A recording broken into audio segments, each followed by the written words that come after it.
কারণ মানব সৃষ্টি করার 50,000 বছর আগে আল্লাহ তকদির কি হবে সেটা লিখে রাখলেন।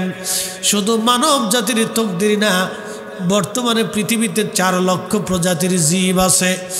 বিজ্ঞানের গবেষণায় 4 লক্ষ, বিজ্ঞান ব্যতীত আরো লক্ষ লক্ষ গবেষণা ব্যতীত আরো জীব আল্লাহ তৈরি করছে। এই জীবদের ভাগ্য যিনি নির্ধারণ করলেন, একবার জোরে বলেন তো সে মালিকের নাম কি?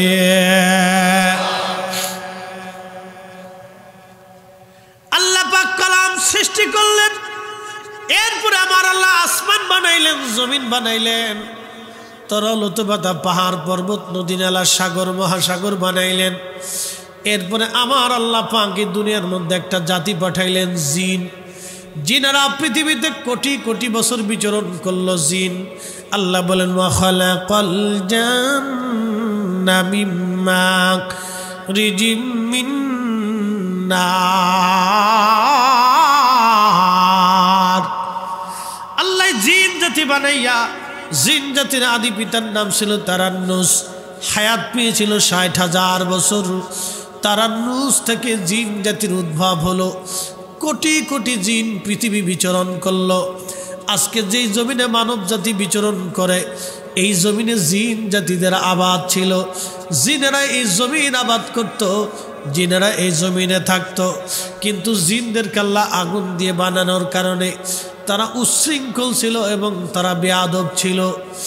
এই উচ্ছৃঙ্খল বেয়াদব জাতিকে আমার আল্লাহ ধ্বংস করার জন্যে আল্লাহ ফেরেশতা পাঠাই দিলেন।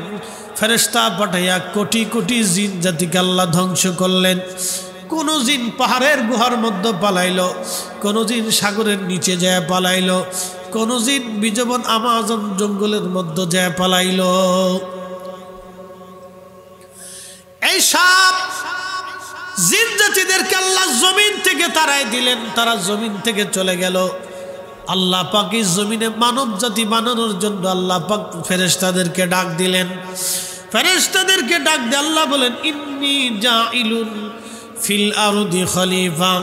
ফেরেশতারা রে, আমি দুনিয়ার মধ্যে খলিফা পাঠাবো, আমি আল্লাহর প্রতিনিধি।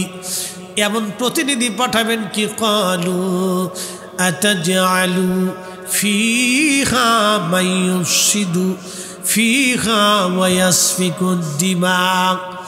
আল্লাহ পাক ফেরেশতারা ডাক দিয়ে বলল, রব এমন একটা জাতিকে আপনি দুনিয়ার মধ্যে পাঠাবেন যারা দুনিয়ার মধ্যে যে ফ্যাসাদ বাঁধাবে, ফ্যাসাদ।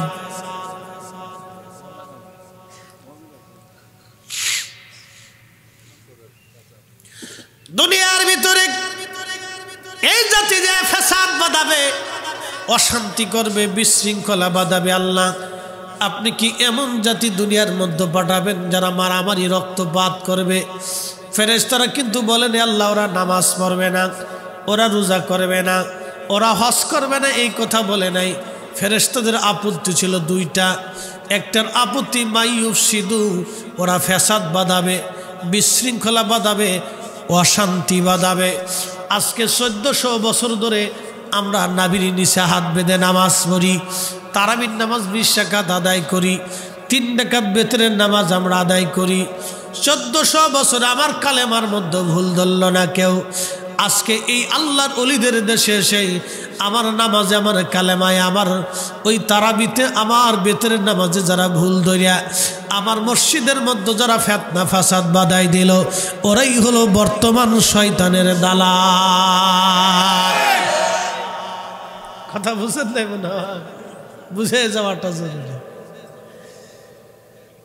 ফটিকছড়ির মুসলমান,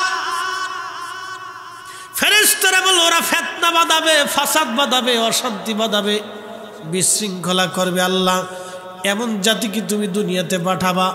আগে জিনেরাও এইগুলি করতো বিদায় ফেরেশতারা এই উত্তর জবাব দিল। রক্তপাত করবে, জিন জাতিরা রক্তপাত করতো বিদায়, মারামারি কাটাকাটি করতে বিদায় ফেরেশতারা একই জবাব দিল। আল্লাহ ওরা মারামারি করবে, কাটাকাটি করবে। আপনারা বলেন পৃথিবীর এমন কোনো এলাকা নাই যে এলাকায় ফিতনা ফাসাদ মারামারি কাটাকাটি না আছে? বাংলাদেশের এমন কোনো থানা ইউনিয়ন নাই যেখানে ঝগড়া ফাসাদ মারামারি না আছে? বাংলাদেশের এমন কোনো গ্রাম নাই যে গ্রামে ক্লিকবাজ না আছে? কি কথা কন না কে? কিলিকবাজ চিনচিনি আপনারা, খালি ভেজাল বাঁধায়, অশান্তি বাঁধায়, হ্যাঁ, খুঁজাখুঁজি করে, এর দোষ এর কাছে বইলা, এর কাছে মিথ্যা কথা বইলে খালি যুদ্ধ বিগ্রহ অশান্তি বাঁধায় দেয়। এটার নাম হচ্ছে কিলিকবাজ। এই কিলিকবাজ বাংলাদেশের প্রত্যেকটা গ্রামের মধ্যে আছে। সমাজে ভেজাল বাঁধায়, মাহফিলে ভেজাল বাঁধায়, বিয়ে শাদীর মধ্যে ভেজাল বাঁধায়, মসজিদের মধ্যে ভেজাল বাঁধায়। কি কথা কর না কেন? এরা মানুষ না হয়ে শিয়াল করতে হইলে ভালো হইতো। ওরা কেন মানুষ হইতে গেল না? কেন মানুষ? তার মানে বোঝা গেল ওরা মানুষ হতে পারে নাই। আমি নবী না চিনিলাম, কি যে ভুল করিলাম, ভস্মে ঢালিলাম ঘি, মানুষ হইয়া ভবেতে আসিয়া মানুষের করিলাম কি। মানুষ হইয়া ভবেতে আসিয়া আহা মানুষের করিলাম কি।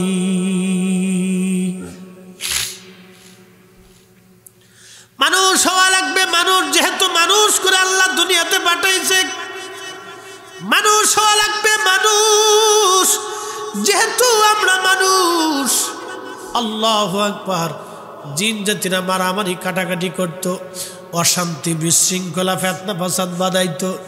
আল্লাহর ফেরেশতারা বলল, আল্লাহ আপনি এমন জাতি কি পাঠাবেন? আল্লাহ প্রথমেই বলছেন আমি খলিফা পাঠাবো, আমার প্রতিনিধি পাঠাবো। তাহলে এখন আপনারা বলেন, আল্লাহর প্রতিনিধি হওয়ার জন্য আল্লাহর আইন না মানলে কি প্রতিনিধি হওয়া যাবে? হ্যাঁ, আচ্ছা আপনাদেরকে প্রশ্ন করি, জবাব দিবেন। সূর্য কার আইনে চলে? এই রাত্র কার আইনে? পৃথিবীর সমস্ত ক্ষমতা এবং শক্তি, বিজ্ঞান আর জ্ঞান যদি এক জায়গা হয়, এখন আছে রাত, তারা কি দিন বানাইতে পারবে? আল্লাহ বলেন, তুলিজুল লাইলা ফিন নাহারি ওয়া তুলিজুন নাহারা ফিল লাইল। আমি আল্লাহ দিন থেকে রাত বের করি, রাত্র থেকে আমি আল্লাহ দিন বের করি। ও ফটিকছড়ির মুসলমান, খুব মনোযোগ দিয়ে কথাগুলি শুনে যাবেন। বাজান, সূর্যটা আল্লাহর আইনে চলে। পৃথিবীর কারো আইনে সূর্য উদিত হয় না, পৃথিবীর কারো আইনে সূর্য অস্তমিত হয় না। বৃষ্টি আসবে আল্লাহর আইনে। আল্লাহ বললেন, ওয়ায়ুনাজ্জিলুল গাইস। বৃষ্টি কখন হবে, কোন জায়গা হবে, আল্লাহ ছাড়া কেউ জানে না। এটা কারো আইনে চলে না, বৃষ্টিটা আল্লাহর আইনে চলে। ও বন্ধু, খুব মনোযোগ দিয়ে শুনে যান, বৃষ্টিটাও আল্লাহর আইনে চলবে। জমিনের শস্য অঙ্কুরিত হয় আল্লাহর আইনে। আপনি ইচ্ছা করলে শস্য বাড়াইতে পারবেন না। একটা ফলের মাধ্যমে আম গাছ থেকে 50 বছর আম দেয়। বাজান, এই আম আল্লাহ দিচ্ছেন আল্লাহর নিজের আইনে, পৃথিবীর কারো আইনে আম হয় না। একটা সন্তান যখন মায়ের পেটের মধ্যে আসে, ওই সন্তানের সৌন্দর্য, চেহারা, স্বাস্থ্য, চোখ, মুখ, কান, নাক, জিনি যা কিছু হয় সব আল্লাহর আইনে। আল্লাহ এই জন্য বললেন, লাকাদ খালাকনাল ইনসানা ফি আহসানি তাকবীম। আল্লাহ বললেন, আমি মানুষকে সুন্দর অবয়ব দিয়ে সৃষ্টি করেছি। আল্লাহর পছন্দের অবয়ব, আল্লাহর পছন্দের দেওয়া কালার, আল্লাহর পছন্দের দেওয়া নাক, আল্লাহর পছন্দ দেওয়া চোখ, আল্লাহর পছন্দ দেওয়া হাত, আল্লাহর পছন্দ দেওয়া কান, আল্লাহর পছন্দ করা জিহ্বা, আল্লাহর পছন্দ করা দেহ বডি আল্লাহ পাক বানাই দিলেন। খুব সুন্দর করে আল্লাহ পাক মানব জাতিকে সাজাইয়া দুনিয়ার মধ্যে পাঠাই দিলেন। একটা মাত্র কারণ, আল্লাহ বলেন, ওয়ামা খালাকুতুল জিন্না ওয়াল ইনসা ইল্লা লিয়াবুদুন। 4 রঙের মশলা দিয়া যে কইরাছি তোর গঠন, 4 রঙের মশলা দিয়া। আগুন, পানি, মাটি, বাতাস একই যোগে করিয়া প্রকাশ আগুন পানি মাটি বাতাস একযোগে করিয়া প্রকাশ সৃষ্টি করলো তোমায় আল্লাহ কোন জায়গা সে মহাজন চার রঙের মশলা দিয়া যে কইরাছি তোর গঠন চার রঙের মশলা দিয়া আগুন পানি মাটি বাতাস এই চারটা পদার্থ দিয়ে মানব শরীর আল্লাহ গঠন করলেন। বন্ধু আমার, আপনার সৌন্দর্য আল্লাহ দিলেন ফি আইয়ি সূরাতিন মা শাআ রাক্কাবাক। কুরআন বলতেছে আমি আমার ইচ্ছা অনুযায়ী বান্দাকে সুরত দিলাম। কারো চেহারার সাথে কারো চেহারার মিল নাই, কারো চোখের সাথে কারো চোখের মিল নাই, কারো বডির সাথে কারো বডির মিল নাই, কারো আকলের সাথে কারো আকলের মিল নাই, কারো মাথার সাথে কারো মাথার মিল নাই, কারো সৌন্দর্যের সাথে কারো সৌন্দর্যের মিল নাই। সব আল্লাহর সৃষ্টি, আল্লাহর। খুব মনোযোগ দিয়ে কথাগুলি শুনবেন। আল্লাহ পাক খলিফা দুনিয়াতে পাঠাইলেন আল্লাহর প্রতিনিধি। এখন আপনারা বলেন এই প্রতিনিধি যে আল্লাহ পাঠাইলো এটা কি ঘুষ খাওয়ার জন্য না হারাম খাওয়ার জন্য?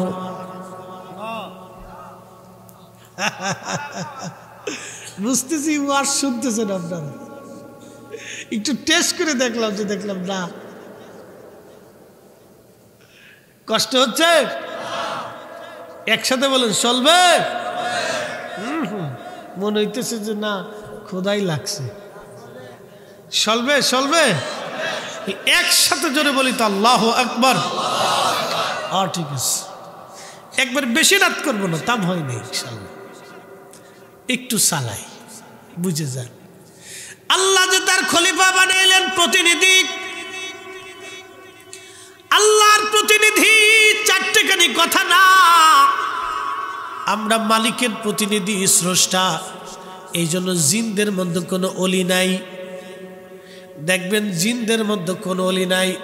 শাহজালাল কিন্তু মানুষের মধ্যে, খাজা বাবা আজমিরি মানুষের মধ্যে, দাতাগঞ্জে বক্স মানুষের মধ্যে, আলিফা আহমদি তুষি মানুষের মধ্যে, মুজাদ্দিদ আল ফসানি মানুষের মধ্যে, বাহাউদ্দিন নকশবন্দ বুখারী মানুষের মধ্যে, ইমাম আজম মানুষের মধ্যে, ইমাম আবু হানিফা মানুষের মধ্যে, ও বাজান ও বাইজিদ বুস্তামি মানুষের মধ্যে, কুতুবউদ্দিন কাকি মানুষের মধ্যে, যত অলি পৃথিবীতে আসছে সব মানুষের মধ্যে। জিনদের মধ্যে কিন্তু কোনো অলি নাই। জিনদের মধ্যে নাই। জিনদের মধ্যে সাধারণ বান্দা আছে, আল্লাহর বান্দা জিন, কিন্তু এত বড় বড় ওলি নাই, এত বড় বড় ইমাম নাই, এত বড় বড় আল্লাহওয়ালা জিনদের মধ্যে নাই। কারণ জিনদের সাথে আল্লাহর প্রেম হলো না, ফেরেশতাদের সাথে আল্লাহর প্রেম হলো না। যদি প্রেম হইতো তাহলে ফেরেশতারা কিন্তু বলতো না ওয়া নাহনু নুসাব্বিহু বিহামদিকা ওয়া নুকাদ্দিসু লাক। আল্লাহ আমরাই তো তোমার হামদ করি, আমরাই তোমার তাসবিহ করি, আমরা তোমার জিকির করি। তোমার জিকিরের দরকার আমরা করি, ইবাদতের দরকার আমরা করি, হামদের দরকার আমরা করি। আল্লাহ মানব জাতি বানানোর পাঠানোর দরকারটা কি? আল্লাহ জবাব দিলেন ইন্নী আ'লামু মা লা তা'লামুন। আমি যেটা জানি তোমরা সেটা জানো না। এর অর্থ হলো এই মানব জাতির ভিতরে আমার আল্লাহ আখিরি নবী তার হাবিবরে পাঠাবে, আখিরি নবী তার বন্ধুর এই মানব জাতির মধ্যে আল্লাহ পাঠাবে। অনেক ব্যাখ্যাল ওয়াজ করে, কয় নবীর আল্লাহ মানব জাতির মধ্যে পাঠাইছে, নবী মাটুর মানুষ বিদায় নবীর দাম বাড়ছে। ওরে কানার ঘরের কানা, মাটির মানুষের জন্য নবীর দাম বাড়ে নাই রে কানার ঘরের কানা। আল্লাহ আমার এই নবীর মাটির মানুষের মধ্যে পাঠানোর কারণে আমরার মাটির মানুষের দাম আল্লাহর দরবারে বাড়ছে। কি কথা কর না কে?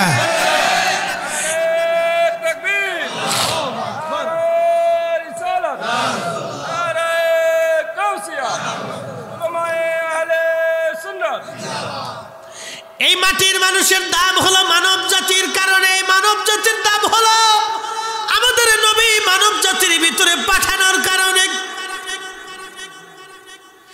মানুষের কারণে নবীর দাম বাড়ে নাই, কানার বাচ্চা কয় কি হাই হাই, নবী মানব জাতির মধ্যে আসার কারণে দাম বাড়ছে। ওরে শয়তান, তুই নিজেও তো বুঝলি না রে বেটা, কাবা শরীফের দাম বাড়ছে নবীর কারণে, নবীর কারণে, কাবার কারণে নবীর দাম বাড়ে নাই। কারণ নবী হাবিবুল্লাহ, আগে থেকে হাবিবুল্লাহ, আল্লাহ তার নির্বাচন করেই দুনিয়াতে পাঠাইছে। আল্লাহ নবী বললেন কুনতুম আউয়ালুন নাবিয়্যিনা ফিল খালক, সৃষ্টির মধ্যে আমি প্রথম নবী, আমি নবীর আগে কোনো নবী নাই। ওয়া আখারুহুম ফিল বাস, আমি নবী শেষ নবী, আমি নবীর পরে আর কোনো নবী হবে না। তার মানে আমার নবীর হাবিবুল্লাহ আগে আল্লাহ নির্বাচন করে রাখছে। মাকামে মাহমুদ ওয়ালা আগে নির্বাচন করে রাখছি, হাউজে কাউসার ওয়ালা আগে নির্বাচন করে রাখছে, ইমামুল মুরসালিন আগে নির্বাচন করে রাখছে। এই নবী মানব জাতির ভিতরে আসার কারণে মানব জাতির দাম তামাম মাখলুকের মধ্যে বেড়ে গেছে। কথা কন না কেন, ঠিক কিনা? আমাদের দাম বাড়ছে রাসূলের কারণে, নবীর কারণে আমাদের দাম বাড়ছে, আমাদের কারণে রাসূলের দাম বাড়ে নাই। এই পাগল ছাগল দেশের দুশেরটা কোথার থেকে আসে, কোথার থেকে পড়ছে, পড়ালেখা কোথার থেকে করছে আল্লাহ জানে। আসলে পড়ালেখার তো মূল সমস্যা না, মূল সমস্যা হলো সোহবত। শোনেন, যারা গাঁজা খায় তারা কিন্তু সোহবতে খায়, এবং গাঞ্জুটি দেখবেন খুব বিরাট দুস্তু, ওই কি বলে আপনার যোগ ছুটে যায় শরীর থেকে, কিন্তু গাঞ্জুটি ছুটে না, ওদের দুস্তু ছুটে না, ফিরি ফিরি খা খা, দুস্তু খা খা খা, একবারে ফিরি করে খা খা খা খা, দুস্তুর মুহে নিয়ে ধরাই দেখো, খার দিয়ে টান দে টান দে টান দে, বুঝতে পারছেন? ওকে গাঞ্জুটির দুস্তু খুব মারাত্মক দুস্তু, ও দুস্তু ছুটে না সহজে, ওর সোহবতের কারণে এগুলি হয়েছে। আমরা তো মাদ্রাসাত পড়ছি নাকি, 11 যে সিলেবাস, আমরাও তো একই সিলেবাস না ভিন্ন সিলেবাস? সিলেবাসে একই, সমস্যা হচ্ছে সোহবত। হক বুঝার জন্য সোহবতের দরকার। এই জন্য আল্লাহ কোরআন বলছে কুনু মা'আস সাদিকিন, সত্যবাদীদের সঙ্গী হও। যারা দুনিয়াতে আল্লাহ তার রাসূলকে খুশি করে কবরে গেছে তাদের সঙ্গী হও। তাদের সঙ্গী হইলে তুমি তাদের মূলটা বুঝতে পারবে।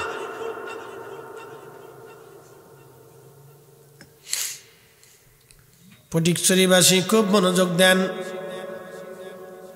আল্লাহ তার খলিফা দুনিয়াতে পাঠাবে। আল্লাহ পাঠানোর জন্য এরাদা করলেন, তামাম ফেরেশতাদেরকে আল্লাহ ডাকলেন, বিরাট মহাসম্মেলন চলতেছে, ফেরেশতারা ভেটু দিল, কিন্তু আল্লাহ তাদের ভেটু শুনলেন না। দুনিয়াতে মানব জাতি পাঠানোর জন্য আমার রব আমার আল্লাহ পৃথিবীটাকে সুন্দর করে সাজাইলেন। জিন জাতি আল্লাহ তারাই দিলেন, জিনদের মধ্যে মারতে মারতে সব জিন বেরিয়ে শেষ। ফেরেশতারা ডাক দেখে আল্লাহ, একটা ছোট্ট বালক আজাজিল দেখতে খুব মায়া লাগে, আল্লাহ তুমি যদি অনুমতি দাও তাহলে ওরে আসমান জগতে নিয়ে আসতে চাই। মন বলে শুকর গুজার বান্দা হবে, আল্লাহ তো সবই জানে, তারপরে আল্লাহ সুযোগ দেয়। সুযোগ দেয় কে? আল্লাহ সুযোগ দেয়। আল্লাহ ইখতিয়ার দিছে, খিয়ার, ইচ্ছা শক্তি দিছে, স্বাধীনতা দিছে, করো। চুরি করবা, করো। মানুষের হক নষ্ট করবা, করো। ডাকাতি করবা, করো। চুরি করে খাবা, করো। সুযোগ দিছে, কিন্তু বাটাম চালন তো আছে। পৃথিবীটা কি স্থায়ী না অস্থায়ী? এখান থেকে মারা যেতে হবে না? মৃত্যু অবশ্যম্ভাবী। কুল ইন্নাল মাউতাল্লাযী তাফিরুনা মিনহু ফাইন্নাহু মুলাকীকুম। হুজুর বলেন, মরণ থেকে তারা পালানোর চেষ্টা করে। ডাক্তার দেখায় বড় বড়, কারণ কি? মৃত্যু থেকে বাঁচার জন্য। রাস্তা দিয়ে আপনি হেঁটে যাচ্ছেন, সাপ দেখলে পালিয়ে যাচ্ছেন, মৃত্যু থেকে বাঁচার জন্য। সবাই মৃত্যু থেকে বাঁচতে চায়, কিন্তু মৃত্যু থেকে কি আসলে বাঁচা সম্ভব? অসম্ভব। পালানোর কোনো সুযোগ নেই। একদিন মাটির ভিতরে হবে ঘরে মন আমার, কেন বান্ধ দালান ঘর, মন আমার কেন বান্ধ দালান ঘর। খুবই মনোযোগ দেন। ধর্মপুরের মানুষ, আহা মরণ থেকে পালানোর রাস্তা নাই। মানুষকে আল্লাহ সুযোগ দিল, জিন জাতির মধ্যে আল্লাহ পাক সুযোগ দিয়েছিলেন কিন্তু কাজে লাগাই নাই। মারতে মারতে সব জিন মেরে ফেলে দিল। একটা জিন বাকি আছে, তার নাম আজাজিল। ছোট্ট, দেখতে সুন্দর দেখা যায়। ইবলিসের বাবার নাম হলো খবিশ, মার নাম হলো নীলবিষ, দাদার নাম হামুস। ইবলিসের পোলার নাম তালখিস, তার পোলার নাম হাম, তার পোলার নাম হিম। 14 গোষ্ঠীর নাম জানি, বুঝছেন নি? ওর 14 গোষ্ঠীর নাম জানি। ওর জন্ম কেমন হয়েছে তাও জানি। শুনে নেন, ইবলিসের জন্মের ভিতরে ভেজাল আছে। বলে ভেজাল কি? ইবলিসের বাবার নাম খবিশ, মার নাম নীলমিস। ওরা ছিল আপন ভাই বোন। আপন ভাই বোনের মিলনের মাধ্যমে, দুইজনের এই অকাম কুকামের মাধ্যমে আল্লাহ একটা জিন জাতির মধ্যে সন্তান দিয়েছিল। এটার নাম ছিল ইবলিস। ইবলিস তার মানে বিসমিল্লাহ গলত, বিসমিল্লাহ গলত। এই জন্য মানব জাতির বৈবাহিক পদ্ধতির মাধ্যমে সন্তান যদি না হয়, এটাকে বলে জারজ সন্তান। আপনি আল্লাহর সন্তান আর অবৈধ সন্তান দুইটার দুই পাশে দিবেন, দেখবেন আচার আচরণ ভিন্নতা, চরিত্র সব ভিন্ন রকম। বৈধতার অবৈধতার পার্থক্য আলাদা, রক্তের অনেক হিসাব। এক সাহাবী রাসূলের কাছে এসে বলতেছে, হুজুর আমি নিজে সুন্দর, আমার বউ সুন্দর, আমার মা সুন্দর, বাবা সুন্দর, ভাই বেরাদার সুন্দর, শ্বশুর বাড়ির গোষ্ঠীও সুন্দর, আমার গোষ্ঠীও সুন্দর, কিন্তু ফুলা হইছে কালা, সন্দেহ লাগতেছে এটা আমার না। বুঝতে পারছেন বিপদ না? আল্লাহ রাসূল একটা ধমক দিয়ে বলল, থামো, এই সন্তানই তোমার। একসাথে বলবেন না মারহাবা। নবী বলেন স্ত্রীকে সন্দেহ করবে না। আল্লাহ রাসূল বললেন, শোনো, সাদা ঘোড়ার ভিতরে কি কালো ঘোড়া হয় না? বলে হয়। লাল হয় না? বলে হয়। বলে কি কারণে হয়? বলে হুজুর ওই ঘোড়ার নসলের ভিতরে হয়তো কোনোটা লাল অথবা কালো ছিল। আল্লাহ রাসূল বলেন, সাহাবী, তোমার পূর্ব বংশের মধ্যে কেউ না কেউ কালো ছিল, ওই কালো রক্ত তাসির তোমার সন্তানের এসে লাগছে। রক্ত কথা বলে, বুঝতে পারছেন? এর জন্য বিয়ে শাদী যা করবেন হিসাব কিতাব করে করে। একবারে বিয়ে করবার যায় ডেকশেট বাজায় ল্যাংটা ফ্যাংটা ফালায়েন না। হ্যাঁ, বুঝাই দিয়ে যেতেছে আজকে নসল অনেক বড় দামি জিনিস। বিয়ে তো করবেন, যারা করেন নাই তারা তো করবেন। শুনে রাখেন, ল্যাংটা স্যাংটা লাভ পাইলেন না, এগুলি বাদ দেন। নসলের অনেক দাম, রক্তের হিসাব অনেক বড় হিসাব, অনেক বড় হিসাব। রক্ত কথা বলে। এই ওয়াজ করলে রাত শেষ হবে না, এদিকে আর গেলাম না। অনেক বড় ওয়াজ। ব্লাড কথা বলে, রক্ত কথা বলে। একটা থিম আপনাদেরকে দিয়ে দেয়, এটা বিজ্ঞানের গবেষণা। যেই রক্তের ভিতরে একজন জ্ঞানীর জন্ম হয়, বিজ্ঞানীর জন্ম হয়, 100 বছর পরে হলো ওই রক্তের নসলে বিজ্ঞানী জন্ম হয়। যেই নসলে আল্লাহর ওলির জন্ম হয়, 100 বছর পরে হলো এখানে আল্লাহর ওলির জন্ম হবে। যেই নসলে দুশ্মনের রসুল তৈরি হয়, 100 বছর পরে ওই রক্তে দুশ্মনের রসুল তৈরি হবে। বুঝতে পারছেন? এই জন্য আমরা যারা এশকে রসুলের পক্ষে কথা বলি, আমাদের বুলন্দ নসিব, আমাদের পূর্ব বংশ রক্ত সব পরিষ্কার। একসাথে বলবেন আল্লাহু আকবার। আমাদের রক্ত কি পরিষ্কার, পরিষ্কার রক্ত, একবারে পরিষ্কার, সাচ্চা রক্ত, কোনো ভেজাল নেই।